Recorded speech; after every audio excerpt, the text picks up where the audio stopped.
زه نن د یو ستر نیر په غاړه باندې ولاړ یم. د نیر د برکته په زرګونه جریبه ځمکه خړوبېږي، په لکونه ونې په د دې نیر په برکت باندې راشنې شوي دي. دا نیر ډاکټر ناکامورا جوړ کړی دی، جاپاني، کوم چې د جاپان د رڼاګانو د ښار څخه افغانستان ته راغی، په لومړي سر کې خیبر پښتونخوا ته راغی چې هلته هم د دې خدمات شته دی او دا یو ډاکټر و. او د هغې څخه بعد دې بهتره وګڼله چې زه باید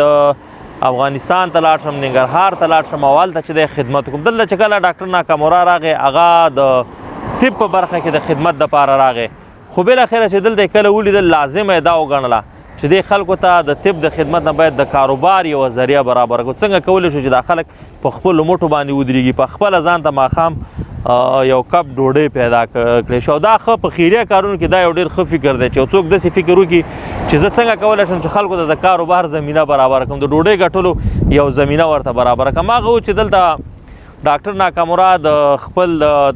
طب په برخه کې د خدمت ترڅنګ په دې فکر باندې شو، په دې سوچ باندې شو چې زه څنګه کولی شم چې د کونړ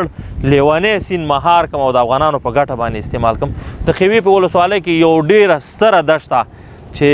مشران داسې وایي چې په دې دښته کې به مرغۍ د جل څخه هم مردارېدلې. بالاخره ډاکټر ناکامورا پرېکړه وکړه چې باید دې ته زه د کونړ د لیوني سیند څخه اوبه راپورته کړم او دغه دښته خړوبه کړم او دلته چې د افغانان په خپله ځان ته ډوډۍ پیدا کولی شي. هماغه و چې د سره په سلګونه مزدورانو کار یې کوه او ډاکټر ناکامورا به په دغه نیر کې هغه ویډیوګانې به تاسو لیدلي، په دې نیر کې په خپله هغه لګی او په خپله به یې کار کوو، د خلکو سره به یو ځای کار کوو او بالاخره د ډېرې خوارۍ هلو ځلو څخه بعد وتوانېده چې دغه نیر یې راپورته کوو. په دې باندې په زرګونه جریبه باندې ځمکه خړوبه شوله چې خلکو ورکې کرکیله شروع کړه او دوی ترڅنګ د افغانانو د خوشحالولو دپاره ډاکټر ناکامورا یو بهترینه پارک جوړ کړ چې د هیواد د ګوټ ګوټ څخه خلک راځي او د دې پارک سیاحت راځي، دلته چکرو ته راځي د ذهن د ارامولو دپاره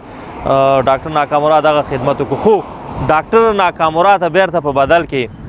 ټول افغانان خو ورته کاکا وایي، په ټولو افغانانو خو ډېر زیات ګران دی، خو هغه افغانان چې هغه خاینان دي، هغه د نورو مزدوران دي په دې وطن کې، د نورو د خوا نه بالاخره ډاکټر ناکامورا موږ بیرته په تابوت کې خپل ملک یا جاپان ته ورډالۍ که. نو دا د ډاکټر ناکامورا خدمات دا به انشاءالله تعالی تل پاتې. نو زه کله کله چې د ډاکټر ناکامورا خدمات ګورم، بیا دلته زموږ او ستاسو په هیواد کې یو شمېر خلک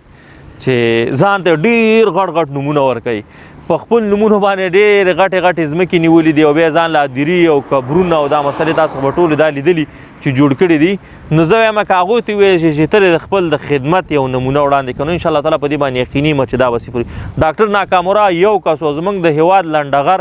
تقریبا انتظار صاحب تر سلو پورې خو به رسېدل که نه، تر سلو څخه ډېر موږ لنډغر زورواکي او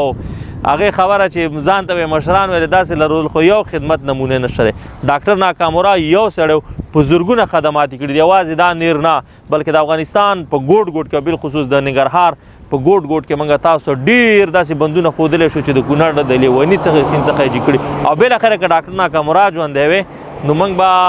په دې باندې توانېدلی یو چې د کونړ د دې سیند څخه موږ لا نوره ډېره استفاده کړې وی. نو بس د ډاکټر ناکامورا نوم به د افغانانو په زړونو کې په ذهنونو کې دا به تلپاتې، لکه څنګه چې افغانستان 15,000 کاله تاریخ لري، 15,000 کاله شاته به موږ سره ډاکټر ناکامورا د آبادۍ د اتل په نوم باندې موږ پیژنو. السلام علیکم ورحمت الله وبرکاته. د ښکلا او رنګینیو یې مثال جوړو، وچو دښتو ته د شنو فصلونو شال جوړو. د ښکلا او رنګینیو یې مثال جوړو، وچو دښتو ته د شنو فصلونو شال جوړو. د ښایست د رڼاګانو یې مشال جوړو،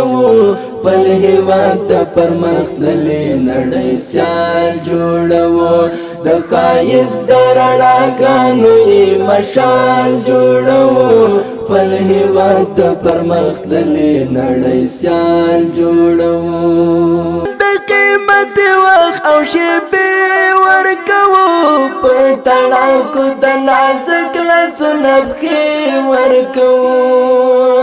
آبادی لازمی بولو پر ځان باندې پل د مینې کور د مینې په کمال جوړو آبادی لازمی بولو پر ځان باندې